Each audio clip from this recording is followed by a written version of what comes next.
Your proclamation of this morning refers specifically to the 5-day period that the federal court approved for the Alabama march. Is that the sum total of time to be covered by your action with respect to calling up the Guard and authorizing use of troops, or would it go beyond that? We anticipate that the march will have been concluded by that period, and we cannot tell at this time any reason why it should go beyond that. If it is necessary, we'll take appropriate action, appropriate time. So how many National Guardsmen you're calling to duty, and how many military police you have available in Alabama? Well, for the moment, we have called up 1,863 National Guardsmen. In addition, we have approximately 100 FBI men. We have approximately 175 to 100 marshals that are present. Others will join them later in the day. In addition, we have 500 men in place from Fort Bragg that are now at Maxwell Field, Montgomery. This is, in addition to that, we have 509 men at the moment in place at Craig Field, Selma.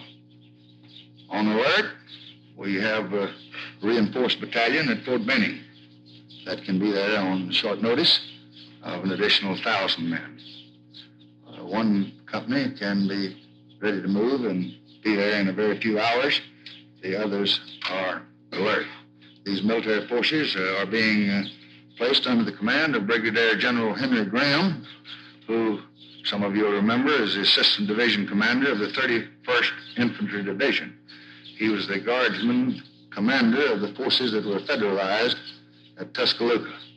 He is assisted by a regular Army man, Brigadier General James M. Wright.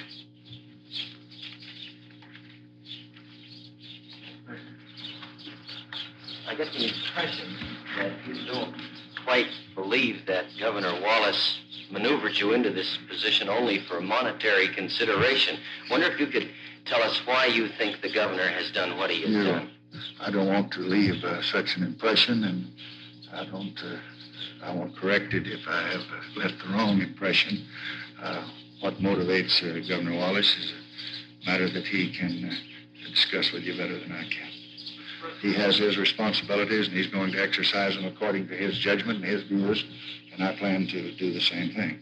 I just repeated the statement that he made in his wire.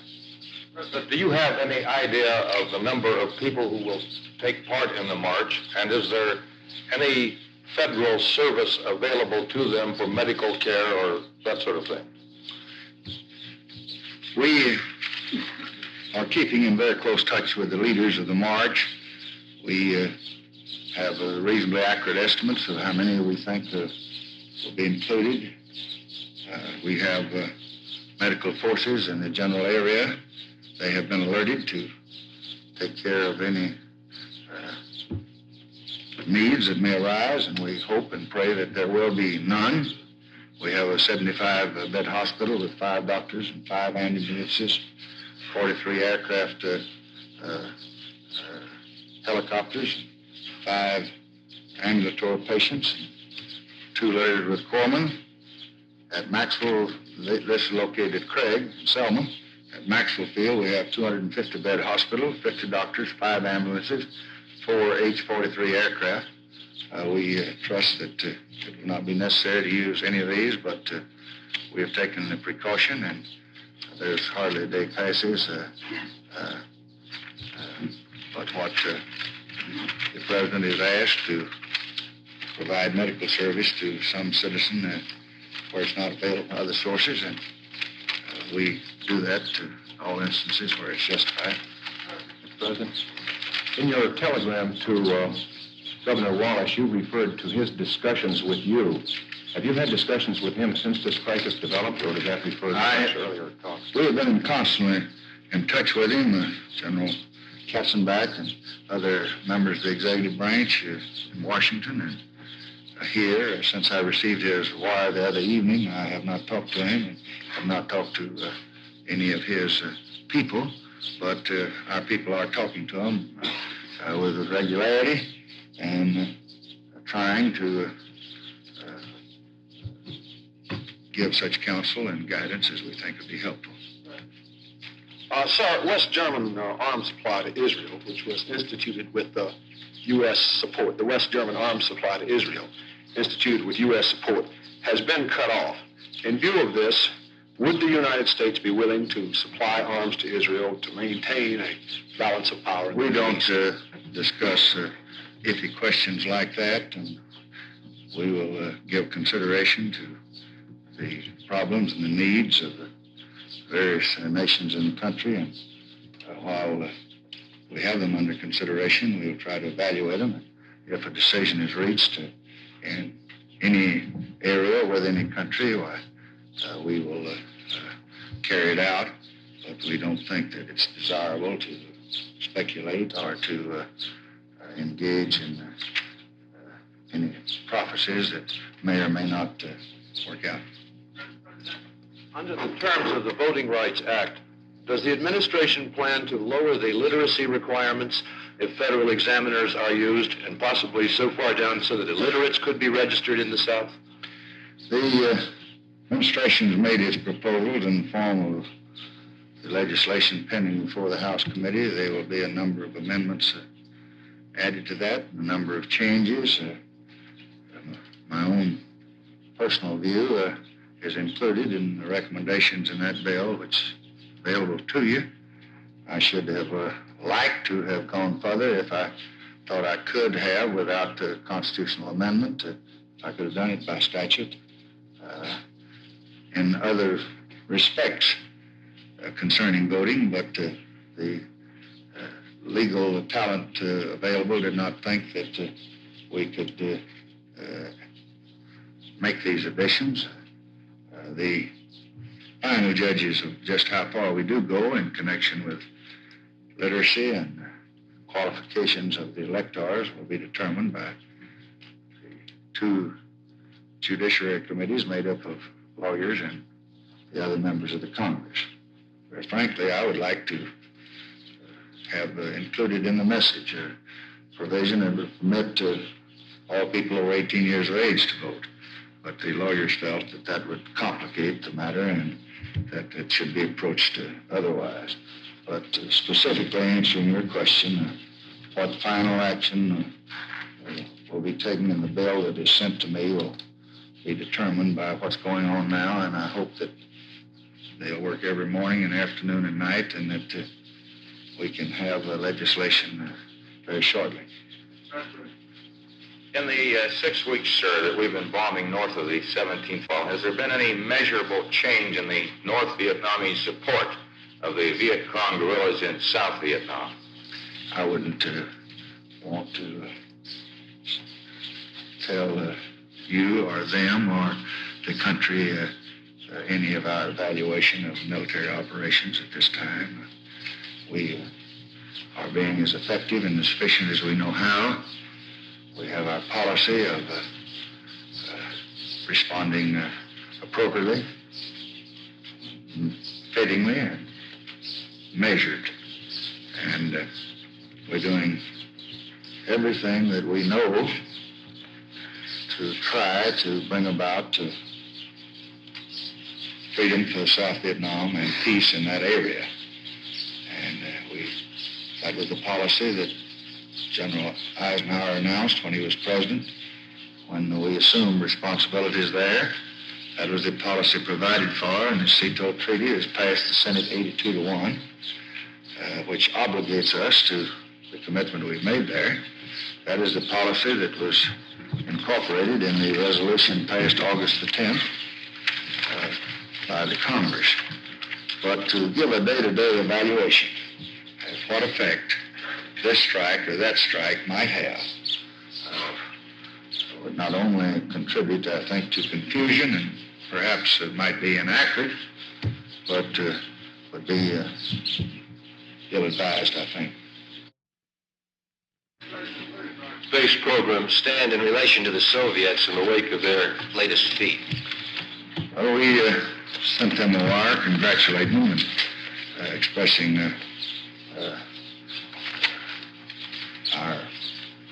good wishes at the successful outcome of one of their tests. Administrator Webb is here today. He came in last night from New Mexico, where he's been on an official visit. I asked him to be here this morning. He and I have reviewed the Russian activity in space this week, as well as our own planned activity next week. The Soviet accomplishment and our own scheduled efforts demonstrate, I think, dramatically and convincingly the important role that man himself will play in the exploration of the space frontier. The continuing efforts of both our program and the Russian program will steadily produce new capabilities in new space activities. These capabilities, in my judgment, will help each nation achieve broader competence to do what they consider they ought to do in space. I have felt since the days when I introduced the Space Act and studying Sputnik 1 and Sputnik 2 that it's really a mistake to regard space exploration as a contest which can be tallied on any box score. Judgments can be made only by considering all the objectives of the two national programs. And they will vary and they will differ. Our own program is very broadly based.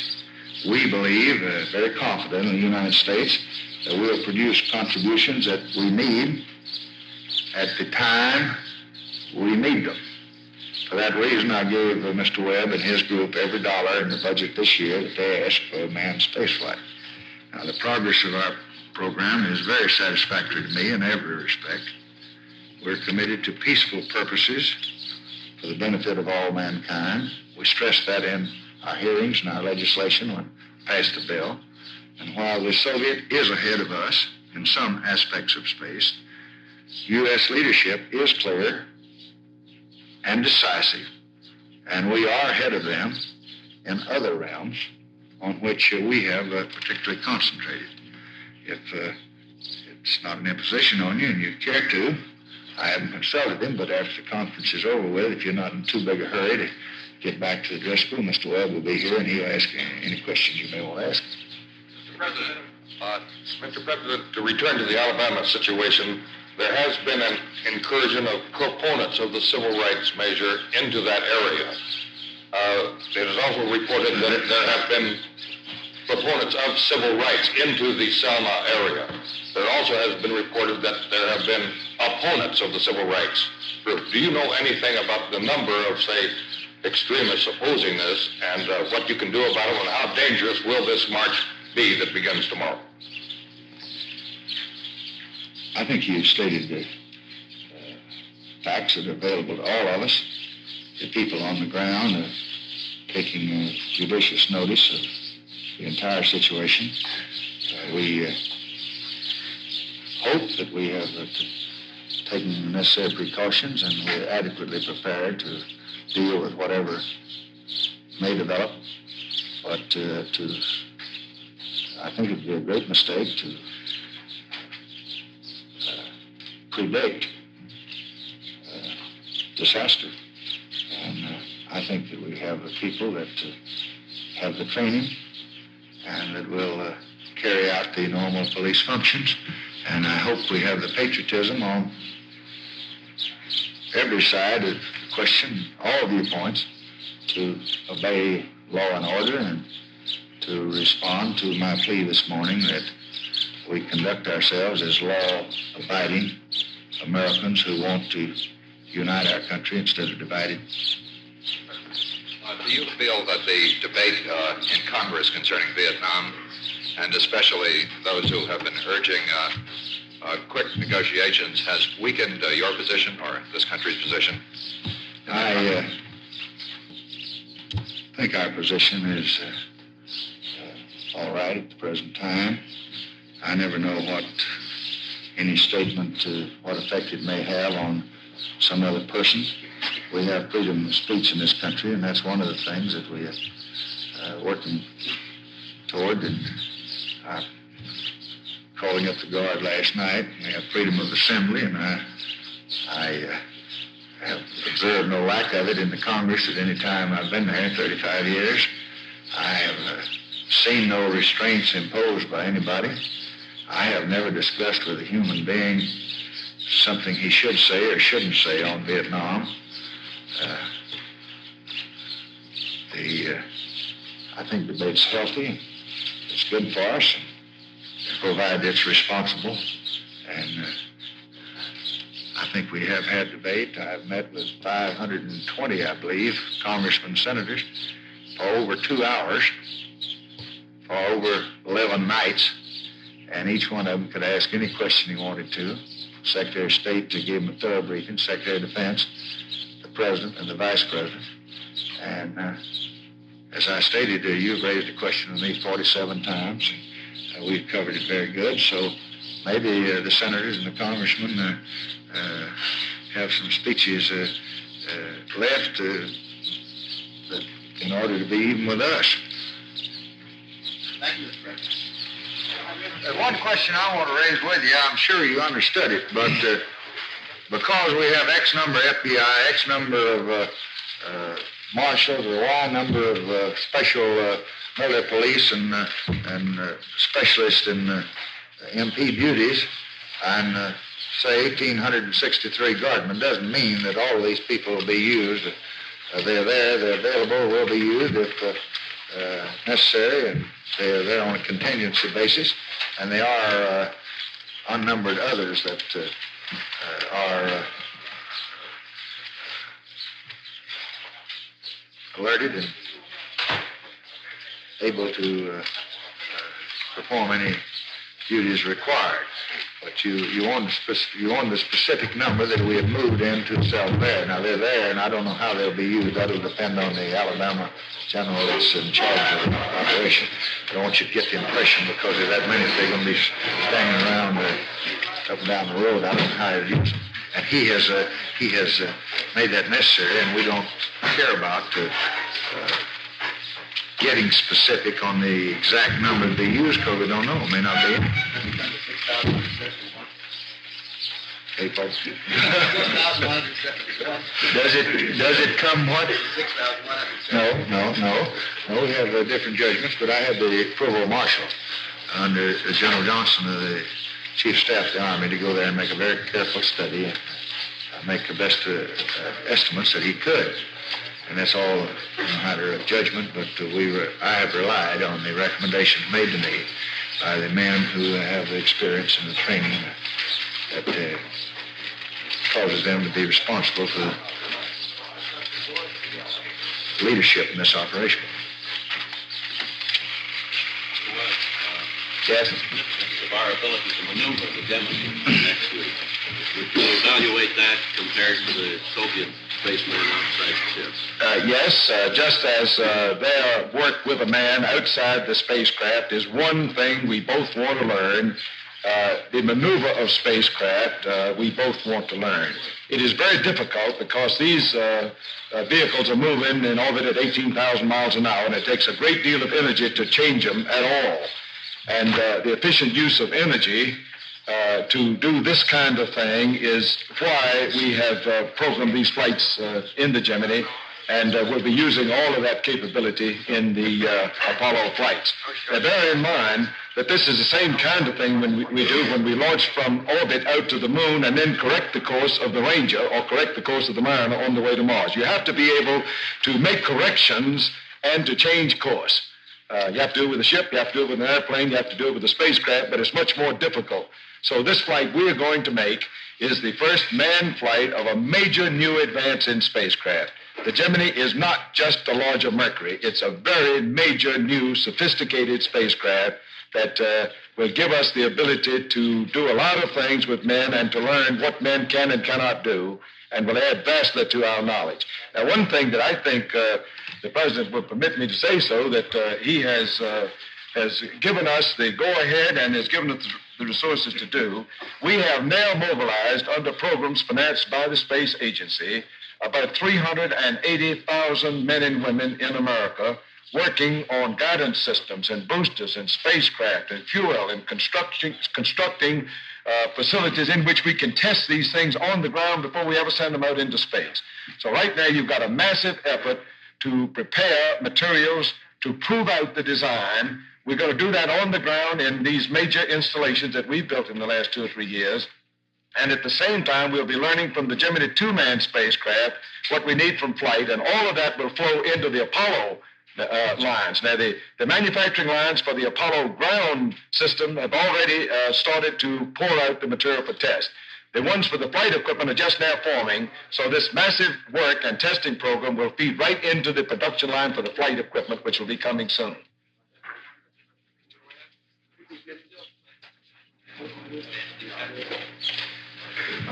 This is not just something you want to answer yes or no. We have planned 15 flights with the Saturn V and the Apollo combination in order to accomplish 5,000 hours of manned flight experience out as far as the moon before we ever make an attempt at a landing. Now, we've learned a lot in the last year, and we believe we may be able to go on a flight earlier than the 15th. If we can, we still have a chance to do it in this decade. If it takes all 15, we cannot do it in this decade. But you just can't give a yes or no answer to a big program with this much involved. We're going to move as fast as we can and have a base from which we could speed up if necessary.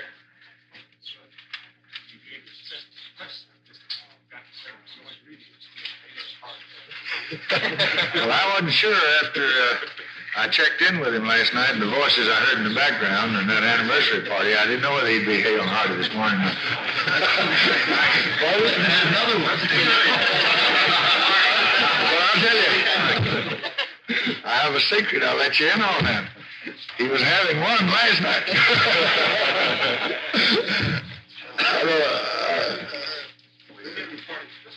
Good, good. Wonderful. I hope you have a wonderful.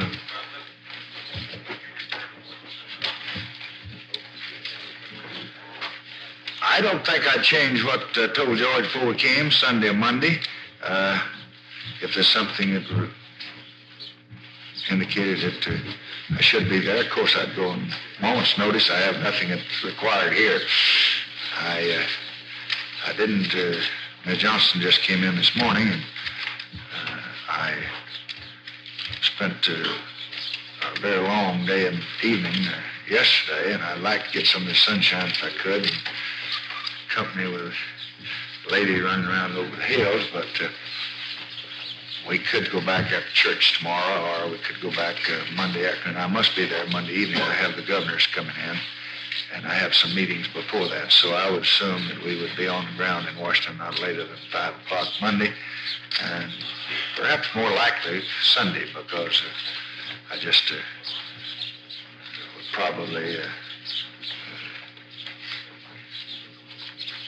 some of them coming in won't see me, and I just may try to get some of that off Monday instead of Tuesday.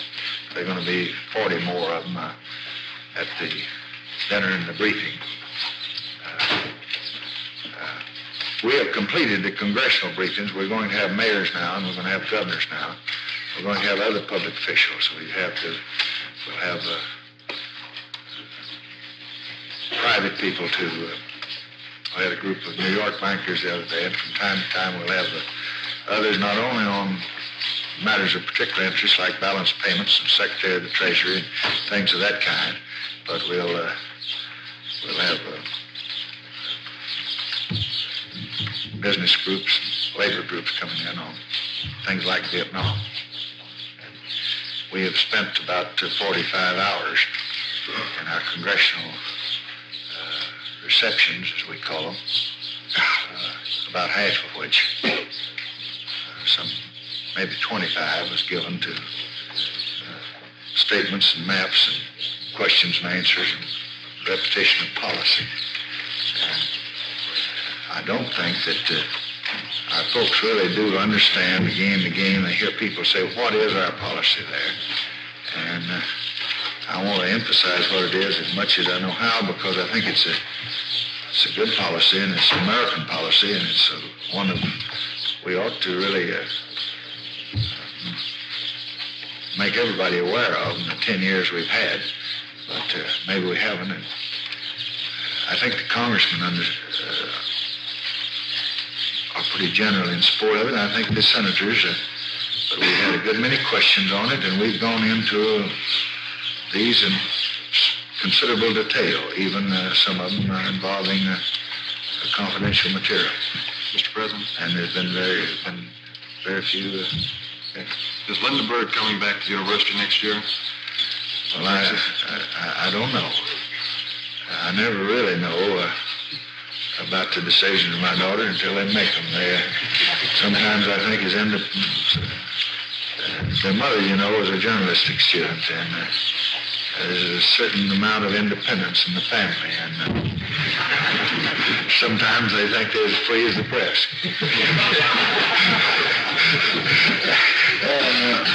Lucy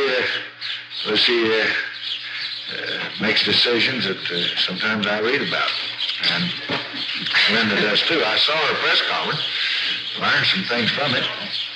One of which she's seriously anticipating coming back, but I think she said she didn't know whether they'd take her in or not. And I just don't know. I mentioned something to y'all about Lucy the other day and got myself in deep trouble because she said the announcement was premature and made it in improper forum and under improper conditions and so forth. And so I'm not going to answer for Linda. I think it's a good bet, though. How do you feel about having a voter in the family? Well, I think both of them, all through their life, have been very understanding and considerate. I think Linda will enjoy participation in government a little more than Lucy, but both of them have been rather active, and I think if I could have my ambition, I'd just give anything in the world if Linda had a political career, but I don't know what she would do about it. Mr. President, what are you planning to go to church We don't ever do that until we kind of choose up in the morning, and we have Lucy and Linda and the fellow represented while we fill them out, and we talk to Ms. Johnson, and we usually compromise by going to her church. Mr. President, do you plan to do anything about this first day of spring cold weather? She just came in, and I hadn't talked to her, but if she's here, she can answer for herself, John. You know where you're going to church tomorrow? I think we're going to take some church dollars, but we'll talk about it. What did you say? You said something? I did, sir. This being the first day of spring, do you plan to do anything about this cold weather in Texas? I'm going to enjoy it. I enjoy being here and having all of you with me, and I have a video work to do. I must talk to all these men that are here and give them my general idea of modus operandi and the great responsibilities they'll face. And I want to finish with Mr. Webb, and I hope later in the afternoon when the deer come out about sundown, I can drive around and look at them. I did that a little bit yesterday afternoon, for maybe a few minutes with some of my friends, and Marvin and Jack and I drove up and saw the pigs and see how our Iowa hogs doing and watched our new calves. But I guess you all didn't handle things like you should have, and I got involved later in the evening. I didn't get there. I went to bed early, but I didn't get to stay there long. And we were in the teletype business last night, and in conference, these things have to be, proclamation has to be